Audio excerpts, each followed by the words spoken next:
यमुनानगर की जगाधरी अनाज मंडी में आयोजित विपक्ष आपके समक्ष कार्यक्रम में पहुंचे भूपेंद्र सिंह हुड्डा ने अपने भाषण की शुरुआत बेहद भावुक तरीके से की। उन्होंने कहा कि मैं अपने मन की बात बताने और आपके मन की बात जानने आया हूं। इस दौरान उन्होंने प्रधानमंत्री नरेंद्र मोदी से लेकर हरियाणा की गठबंधन सरकार को निशाने पर लिया। विपक्ष आपके समक्ष में भूपेंद्र सिंह हुड्डा से लेकर दीपेंद्र हुड्डा और कांग्रेस प्रदेश अध्यक्ष उदय भान ने जमकर बीजेपी के खिलाफ भड़ास निकाली, मगर हुड्डा ने यमुनानगर के लोगों से आज भावुक अपील की और उनका साथ मांगा। क्या कुछ कहा नेता प्रतिपक्ष भूपेंद्र सिंह हुड्डा ने, सुनिए।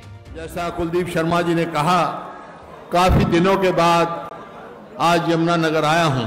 नहीं तो मैं बहुत आता था और यहां मैं आज आया हूं। आज मैं आपसे अपने दिल की बात कहने आया हूं और आपके दिल की बात सुनने आया हूं मैं यमुनानगर में। लेकिन आज इतनी भीड़ देखकर ये सामने बैठी ये भीड़ है, लेकिन बाहर चारों तरफ कितनी भीड़ है मैं स्वयं देख के आया हूं। लोगों के टेलीफोन आते रहे, कई गुना बाहर हैं, इतनी सारी सड़कें जाम हैं। इतनी भीड़ देखकर आपकी हाजिरी बता रही है कि आपके दिल में क्या है और मैं समझता हूं मेरे दिल में क्या है। आपकी हाजिरी ये बता रही है। लेकिन जब जनता करवट लेती है तो तख्त और ताज हिल जाते हैं। यहाँ का यही संदेश पूरे उसमें जाना है। तो मैं आज मुख्य रोज पे 3 मुद्दों की बात करूंगा आपसे। एक हमारे देश की राजनीति, फिर प्रदेश के बारे में और फिर यमुनानगर के बारे में। सबसे पहले मैं देश की बात करता हूं। सभी साथियों ने चर्चा की, दीपेंद्र जी ने की, हमारे अध्यक्ष जी ने की, हमारे इंचार्ज शक्ति सिंह जी ने की कि आज देश में हो क्या रहा है। आज आप सबको मालूम है राहुल गांधी जी के मेंबर को निष्कासित करने का काम किया और एक जज ने किया।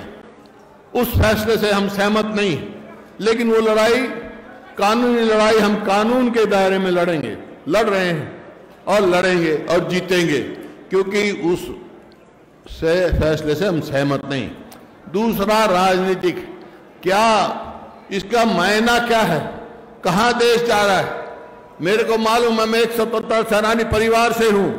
मेरा दादा, मेरे स्वयं पिताजी, मेरे और बहुत सारे साथी देश की आजादी के लिए लड़ाई लड़ी। शहीद भगत सिंह जैसे कितने ही स्वतंत्र सेनानियों का लाखों का नाम और गांव में नहीं पता। उन्होंने अपने प्राण कुर्बान करके देश को आजाद कराया और देश आजाद होने के बाद एक देश का संविधान बना। उस संविधान ने बहुत सारी हमारे को ताकत दी, वोट की ताकत दी, बोलने की ताकत दी।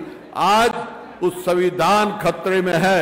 उस संविधान को बचाना, आज जो ये जय भारत हमारा जो सत्याग्रह है वो इस नाम का है कि जो संविधान में ताकत मिली है, जो संविधान ने हमारे को दिया है, उस संविधान से हम छेड़छाड़ नहीं होने देंगे। उस संविधान को कायम रखेंगे। जो प्रयास किया गया है राहुल गांधी की आवाज दबाने का, कांग्रेस की आवाज दबाने के लिए, मैं आपके माध्यम से कहना चाहता हूं कि राहुल गांधी की और कांग्रेस की आवाज कोई ताकत नहीं दबा सकती जब तक हमारा संविधान है, और संविधान कायम रखना हमारा ये आज देश की बात। अब आ जाओ प्रदेश की बात। प्रदेश में 8 साल से पहले भाजपा सरकार थी और अब 2 मुआ सरकार बनी हुई है, जेजेपी और भाजपा। वो 2 मुआ सरकार क्या कर रही है। आज हर वर्ग से मैंने बात करी, हर वर्ग से मेरा संपर्क है। आज यहाँ के भी यमुनानगर की बताऊंगा तो कौन कौन मेरे को मिले, क्या क्या कहा, मैं आपसे चर्चा करूंगा। आज हरियाणा में चाहे वो किसान हो, मजदूर हो, व्यापारी हो, कर्मचारी हो, चाहे बैकवर्ड हो, चाहे दलित हो, चाहे ग्रामीण हो, चाहे शहरी हो, हर वर्ग तौबा तौबा कर रहा है। और वो एक ही बात कह रहा है, जी हम तो सोचते थे, ये इन्होंने नारा दिया था कि अच्छे दिन आएंगे, हम तो आज यही कह रहे हैं हमारे वो पुराने दिन आ जाएं जो कांग्रेस के समय में थे। वो बात कह रहे हैं, अच्छे दिन छोड़ो। भूपेंद्र सिंह हुड्डा ने गठबंधन सरकार को नया नाम देते हुए दो मुहा सरकार करार दिया और कहा कि यह सरकार दो मुंह से प्रदेश को लूटने का काम कर रही है। भूपेंद्र हुड्डा ने मंच से बुढ़ापा पेंशन 6000 करने, बिजली बिल 300 यूनिट तक बिजली फ्री करने का हरियाणा की जनता से वादा किया। वहीं कांग्रेस के राज्यसभा सांसद दीपेंद्र हुड्डा ने राहुल गांधी का जिक्र करते हुए नरेंद्र मोदी सरकार पर कई सवाल उठाए। उन्होंने कहा कि मोदी सरकार देश में मनमानी कर रही है और सरकार जो चाहती है वो कर रही है।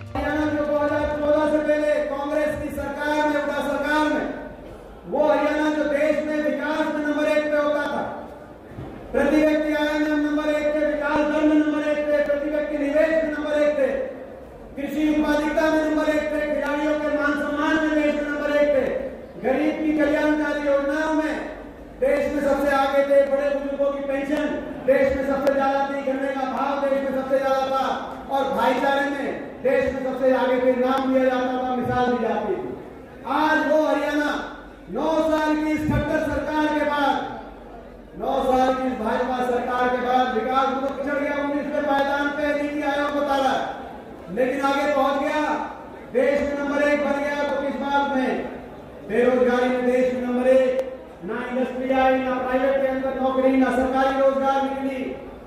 बेरोजगारी में देश में नंबर 1, महंगाई में देश में नंबर 1, भ्रष्टाचार में देश में नंबर 1, अपराध में देश में नंबर 1 और कर्जे में देश में नंबर 1। जैसे बता रहे थे अभी वरुण और भूषण बत्रा जी बता रहे थे, हमारे विधायक, देश में सबसे कर्जावान प्रदेश बन गया। मैं पूछना चाहता हूँ इस सरकार से, खट्टर साहब से, कर्जा तो चढ़ा लेकिन ये कर्जा गया कहाँ? क्या काम हुआ 9 साल में? हमारी सरकार थी हरियाणा को 4 शहरों को हरियाणा के मेट्रो से जोड़ने का काम हुआ था, गुड़गांव, फरीदाबाद, बल्लभगढ़, बहादुरगढ़। आपने 1 इंच मेट्रो आगे बढ़ाई क्या? मैं पूछना चाहता हूँ। इस रैली को कई तरह से चुनाव से जोड़कर देखा जा रहा है। पहली वजह है कि यमुनानगर जिले में टिकटों की संख्या काफी ज्यादा है। इस दौरान काफी संख्या में टिकटार्थी मंच पर और भूपेंद्र सिंह हुड्डा के आसपास दिखाई दिए। इस रैली की दूसरी सबसे बड़ी वजह यह है कि इस रैली के जरिए कांग्रेस ने 2024 के चुनाव का शंखनाद यमुनानगर की धरती से कर दिया है।